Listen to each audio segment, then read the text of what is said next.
Michigan is a state with a lot to its name. The former capital of U.S. car manufacturing, the birthplace to many well-known celebrities, and the home of Motown, just to name a few. But when you look outside the big city, there's a lot of things this state has to offer that you might not realize, namely its vast stretches of rural land up north. These quiet communities are a hot destination for tourism due to their scenic lakeside hotels and parks. Every year, people flock from Detroit and make the trip to spend a weekend or two away from their hectic city lives, most prominently during deer season, when the countless acres of forest call many a hunter north for a shot at a prized buck or just an excuse to get away from the house for a while.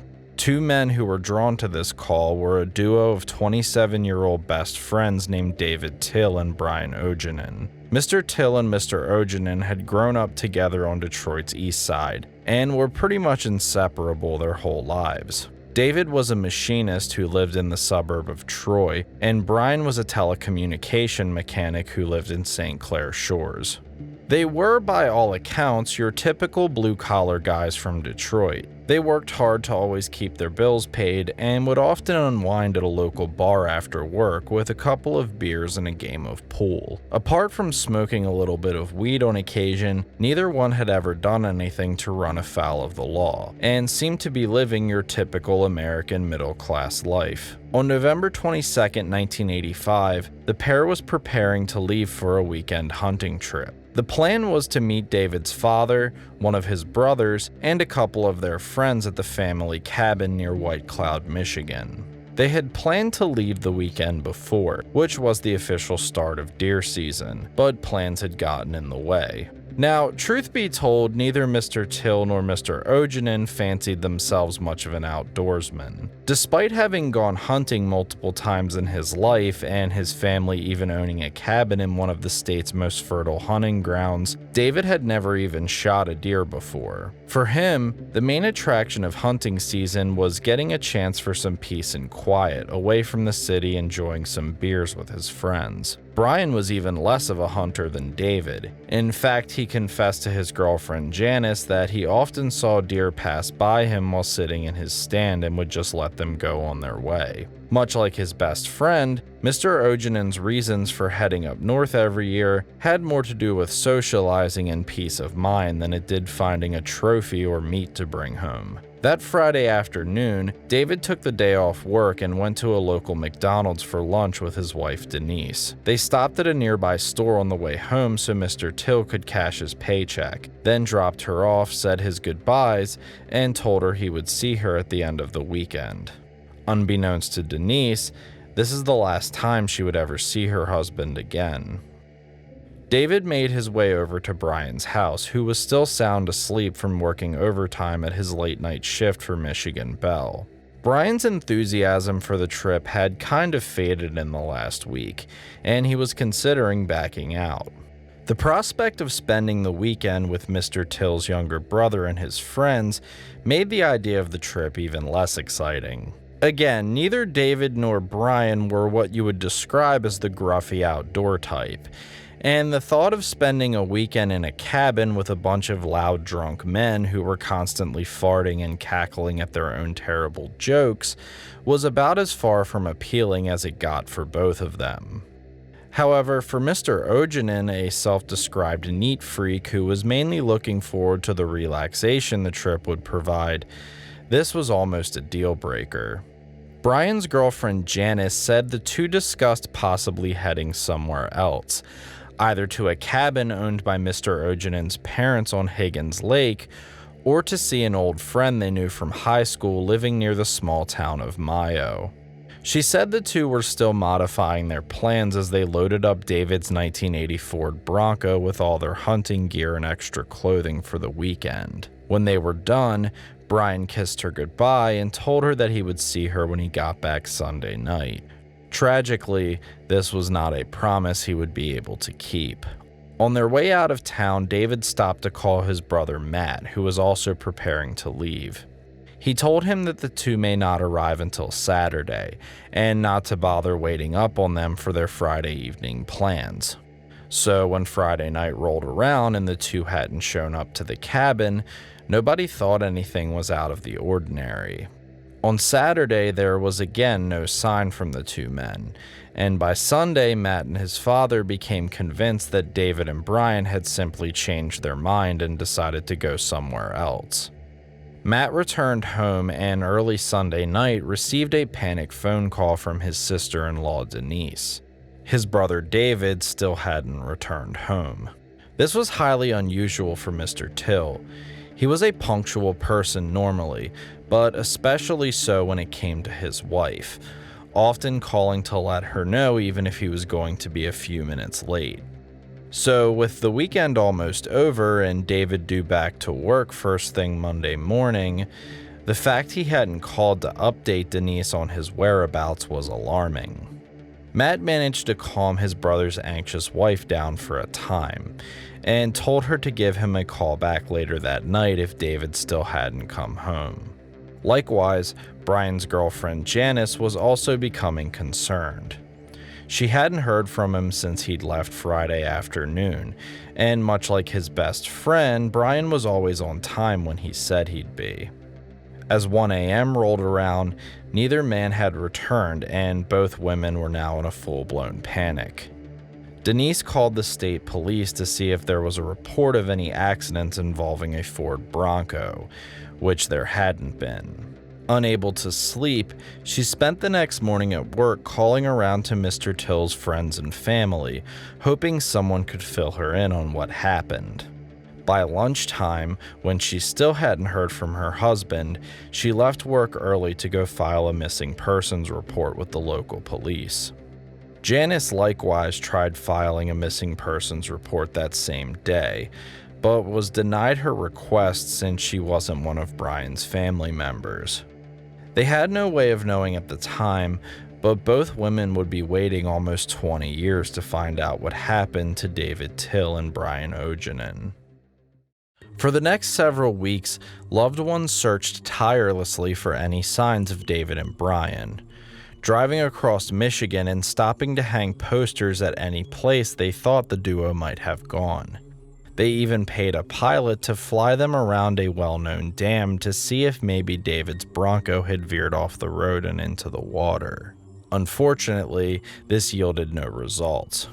It wasn't until local radio and television stations began running stories on the disappearances that tips began to trickle in. Slowly but surely, sightings of the hunters over the weekend were reported to police, and after combing through the leads one by one, a timeline of events began to emerge. It appeared that the friends had indeed acted on their plan to not go to the hunting cabin with David's family, and instead went in the opposite direction toward Mayo, likely intending on visiting their old friend. Witnesses placed them at a local establishment called Walker's Bar and Bowling Alley on Friday evening, where they were drinking and chatting with a man named David Welch. According to Mr. Welch, David and Brian arrived at the bar sometime in the early evening, and the three of them began talking and buying rounds for one another. Eventually, during the course of the conversation, David and Brian mentioned that they were interested in picking up some women to bring back to their hotel room. Mr. Welch explained to them that this particular bar wasn't really a great spot for that, and recommended a different nearby establishment called Northwood Gardens. At this point, David was starting to get very drunk, and decided it wasn't worth the trouble to go there. But Brian, who was still relatively sober, thought it was, so he left and headed over there by himself. Later that night, the bartender who was working at Northwood Gardens saw a young man come in that he later identified as Brian Ognjan. He said Brian sat down at the bar, asked for a drink, and pretty much kept to himself the entire time, with one exception. Not long after he arrived, two women who appeared to be in their mid-20s entered the bar and sat down at the other end from Brian. The barback took note of them because not only were they extremely attractive, but they were dressed, in his words, very fancy, which was not a usual sight in Mayo, especially during deer season. Brian called him over and told him he wanted to buy the women drinks, and handed him a note to give them alongside. Whatever Mr. Ognjan said in that note seemed to make the women very uncomfortable, and they left the bar without touching their drinks. Back at Walker's, David had become so drunk that the bartender told him he was cut off, which Mr. Tyll seemed to take pretty well. Brian returned not long after, and the two left the bar. Neither was seen again until noon on Saturday, where they both came in and ordered some lunch. The same bartender was there from the night before, and said they seemed in good spirits if a bit hungover. She joked with Mr. Tyll about how drunk he had been the night before, and the duo left after eating and paying for their food, with David leaving behind a plaid jacket that he would never come back to reclaim. The last sighting of the friends occurred the following day on Sunday night, at a different bar called Linker's Lounge, which was just a couple of miles from Mayo. Here, they left a much different impression on the staff than they had at Walker's earlier that weekend. By all accounts from the customers and people working, Brian and David were being jerks and making complete asses of themselves. They had apparently entered the bar already heavily intoxicated and proceeded to drink even more. They were also apparently very loud, obnoxious, and rude to the point the bar staff considered calling the police on them. One witness named Barbara Boudreau claimed that Mr. Ognjan walked up to her while she was playing pool and grabbed her inappropriately while she was leaning over to take a shot. She also said that after she told Brian to stop, he proceeded to rub his groin against her when she was bent over to take another shot. This annoyed her so badly that she just put the pool cue down and left the table, then went over to her friend and started remarking that both men, quote, needed their asses kicked. Eventually, Brian and David left the bar, and the last time they were ever seen was on the side of the road a few miles down from Linker's, where they flagged down a couple in a car and asked them for directions. Unsurprisingly, after getting a timeline of events together, police now believed that Mr. Tyll and Mr. Ognjan had fallen victim to their own bad decisions. Driving around drunk in an area they did not know meant the most likely explanation for their disappearance was they'd crashed David's Bronco somewhere in the winding woods of Michigan. For the next few months, police scoured the area with dogs, radar, and helicopters, but found no trace of Brian or David. By the next hunting season, all of their leads had been exhausted, and the case rapidly became cold, a state it would remain in for over a decade. Between 1985 and 1999, little progress was made on the missing person cases of Brian Ognjan and David Tyll. Despite several different police departments taking a crack at it, barely anything in the way of leads had come up. A business in the area the two men grew up in even offered a $100,000 reward for any information leading to the missing hunters. Despite this, the closest thing to a break that came was a witness who came forward saying that throughout the course of the night at Linker's, Brian and David exchanged words with a group of men sitting at a table near the bar. The confrontation never escalated beyond an uncomfortable back and forth, according to the witness, but the men who were in the group the hunters were supposedly arguing with definitely caught the attention of police. J.R. and Coco Duvall, known around Mayo simply as the Duvall brothers. J.R. and Coco were two men who had developed an infamous reputation around the small Michigan town. They, along with their other brothers, had run what was essentially a criminal empire in the backwoods of Mayo.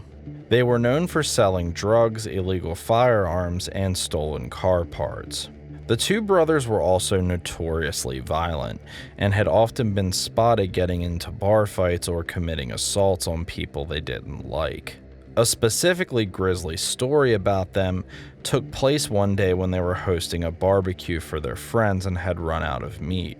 Their solution to the problem was to drive over to their neighbor's house, who was a farmer, hop his fence, shoot one of his cows in the head, then proceed to dismember the animal with a chainsaw right in the middle of the field before returning to their party. Police made an attempt to pursue this lead further. However, they found residents in the small town were very hesitant to cooperate with them. To make matters worse, not long after speaking to police and telling them about the Duvall's confrontation with Brian and David, the witness died under mysterious circumstances. This, of course, raised suspicion and made the brothers persons of interest. But without any solid evidence to tie them to anything, or any evidence that something had even happened to Mr. Tyll and Mr. Ognjan, police quickly ran out of options, and the case once again turned cold. Enter Robert Lesneski, a detective with the Michigan State Police, who had the ironic nickname of Bronco. In 1999, Lesneski inherited a closet full of case files when a senior colleague of his retired from the police force. At the bottom of this pile of old cases was a cardboard box that contained all the information on an ice-cold case about two best friends from Detroit who had gone missing over a weekend hunting trip, David Tyll and Brian Ognjan. Upon receiving the case file, it was immediately made clear to Bronco by his superiors that he was under no pressure to solve the case, and that they would prefer he not waste much time on it if he did decide to look into it. Detective Lesneski was taken aback by this. He felt that if it was his family member missing for almost 15 years, he wouldn't want police to just throw their file at the bottom of a closet and forget about it. So on that day, he made a promise to himself that he would do everything in his power to solve this mystery. After reading over the file, Bronco, like several other detectives before him, was convinced that the Duvall brothers were involved with David and Brian's disappearance, but with no weapon, witness, or even a body, proving this theory would be extremely difficult. The detective began to drive up to Mayo on his weekends and knock around on residents' doors. He started off by trying to find as many people as he could who'd been present at Linker's Lounge the last night Brian and David were seen alive. One by one, though, these witnesses either claimed to have no memory of the evening or flat out refused to speak with him about the incident. Not to be deterred, Detective Lesneski started knocking on random doors with Brian and David's picture, trying to dig up any information he could. One day, he knocked on the door of a quaint little house in the backwoods of Mayo and was greeted by a middle-aged woman. Bronco showed her the pictures of Mr. Tyll and Mr. Ognjan, and she immediately retracted in fear, telling the detective if people saw her talking to him, it was going to get her killed. That woman was Barbara Boudreau, who'd been playing pool at Linker's the night of Brian and David's disappearance, and who'd had a series of uncomfortable interactions with Brian specifically. The detective immediately picked up on the implication of what she had said, and even went so far as to stick his foot in the door when she tried to close it on him. After a few minutes of talking with her, he convinced Miss Boudreau to let him inside. Bronco spoke to her for the next hour or two, and as he did, a shocking tale began to emerge. Barbara claimed after she left the bar that night she returned home with a friend of hers, and the two began watching a movie. Not long into the film, they heard cries for help come from the woods out back of her house. Miss Boudreau said that her friend left the house to investigate, but she personally was too frightened to do so. When her friend returned, he told her he saw Brian and David beaten to death with a metal baseball bat by the Duvall brothers. Not long after, JR and Coco knocked on Barbara's door with a group of men. When she answered, she said they threatened her friend, saying, quote, "You saw nothing, you know nothing. Pigs gotta eat too." The detective was stunned at her story. This was the first time he'd heard any account that linked the brothers directly to the murders of Brian and David. However, he couldn't shake the feeling that Barbara wasn't telling him something, and unfortunately her friend, who had been the eyewitness, had died several years earlier due to complications from alcoholism. Bronco, who was very good at reading people, couldn't help but wonder if Miss Boudreau had also been present during the murders and was lying out of fear she'd suffer retaliation by the Duvalls. With Barbara being his only lead in the case up until this point, Detective Lesneski decided he would persist. He befriended Miss Boudreau over the next year and would show up to her house to help with yard work and home repairs. Over this time, he came to learn that Barbara had suffered retaliation in the past when she'd been seen speaking with police officers about the case. She had 2 dogs which both had been killed, one that was shot and the other that was run over by a car. She also ran into Coco Duvall one day while at a store in town, where he remarked to her that she shouldn't be talking with police, and that she should think about her, quote, pretty granddaughters before she did anything too rash. This made his crusade against the Duvalls admittedly more personal. To him, the brothers were nothing but bullies who thought they could walk all over the citizens of Mayo without suffering any consequences. And the detective was determined he would show them that was not going to happen. Detective Branko Lesneski had what he believed was a witness to 2 grisly murders, but she was too intimidated by the suspects to come clean about her story. After about 1.5 years, though, his persistence would finally pay off. Branko brought Barbara down to the police station one day after convincing her to finally go on record about what her friend had told her. When she arrived, though, the detective made it clear he knew she was withholding information. After going back and forth with the investigators, Barbara broke down and admitted she had seen more than she'd let on, but was terrified of the repercussions if she spoke out. Finally, after Branko convinced her she'd be adequately protected, Miss Boudreau came clean and told the officers a horrific story. Barbara had indeed heard a noise out back of her house that night, but unlike in her previous tellings, she now admitted that she had gone alongside of her friend to see what was happening. As they came up to a clearing, she described a pinging sound and a man screaming for help. Inside of the clearing was a circle of vehicles and a group of men standing around David Tyll and Brian Ognjan. David was on the ground bloodied, while JR and Coco Duvall stood over him, beating him with metal baseball bats. His friend Brian, helplessly restrained by the other men in the group, could do nothing but watch. Mr. Tyll cried out for help one more time before one of the Duvalls brought their bat down on top of his head, crushing his skull and killing him. Brian briefly broke loose of the men who were holding him and made an attempt to run for the woods, screaming, "Oh my God, you killed him," before eventually being caught and dragged back next to David's dead body. JR looked at Coco and remarked, quote, "Look at that, he peed himself," before the Duvalls began striking Mr. Ognjan with their bats. After several minutes of being beaten across his body and head, Brian too lay dead. Shocked and terrified at what they had just witnessed, Barbara and her friend made their way back to her house, where they were visited by the Duvalls not long after. She also claimed that the reason the bodies of the hunters were never found was because JR and Coco had dismembered the 2 and fed their corpses to pigs. Detective Lesneski was stunned at the story he'd just heard, but was also ecstatic.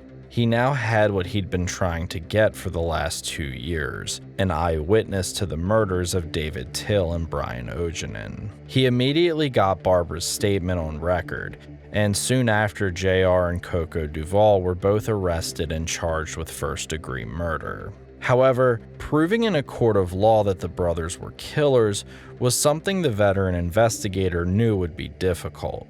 One eyewitness, who was admittedly very drunk that night and had struggled with alcoholism during her life, while still having nothing in the realm of physical evidence, was not a good start to a murder case by any stretch. Surprisingly, though, after the Duvalls' arrests, something interesting happened. The citizens of Mayo were no longer intimidated. Almost overnight, tips began pouring into the Michigan State Police, Witnesses who'd heard Coco and JR brag about the murders in the years since all gave sworn statements. Several of the brothers' ex-girlfriends came forward to tell chilling tales of the domestic abuse they'd suffered by the men and how they were regularly threatened with being fed to pigs if they crossed them. As helpful as all this testimony was for the prosecution, though, they still lacked crucial physical evidence that one would expect was needed to secure a conviction. In 2003, as the trial began, the Duvall brothers were understandably very confident they would not be convicted. Their attorneys immediately began attacking the lack of physical evidence against them, as well as the integrity of the prosecution's star witness, Barbara Boudreaux. The argument was simple. Miss Boudreaux was either intentionally lying or was someone who could not be trusted due to admittedly being very drunk on the night of the alleged murders. The defense attorneys accused Barbara of coming forward now because she believed there was reward money at stake, not knowing the company who'd offered the $100,000 had since gone out of business. On the stand, Miss Boudreaux countered this by saying she simply felt guilty over the two men's deaths. She had been sexually harassed by Brian and believed that her telling other customers at the bar about this had in some part contributed to a hostile environment towards the two, which led to them being killed.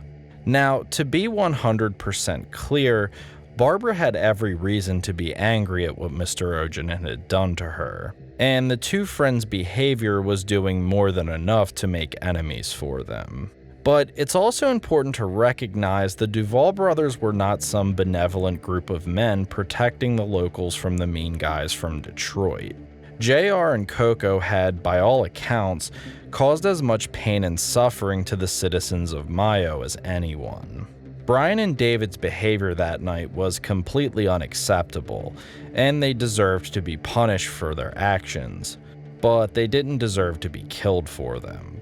Miss Boudreaux held up surprisingly well on her cross-examination, and came across to the jury as very likable and honest. When JR and Coco took to the stand, though, they were the complete opposite. Both brothers were very flippant about the proceedings, and seemed to not really take the trial all that seriously. Their general arrogance and lack of empathy toward the victims' families did not endear them to the jury either.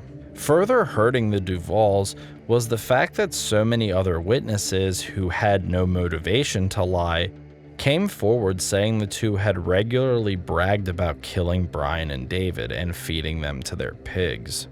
If JR and Coco hadn't killed the two best friends, it certainly seemed as though they wanted people to think they had. The jury deliberated for 2 hours before returning their verdict, which left both brothers completely stunned. Guilty on all counts, with a sentence of life in prison without the possibility of parole. The families of Brian and David, as well as Detective Lesneski and Barbara Boudreaux, all breathed a sigh of relief. After almost 18 years, the mystery of what happened to Mr. Tyll and Mr. Ognjan had finally been revealed, and their killers brought to justice.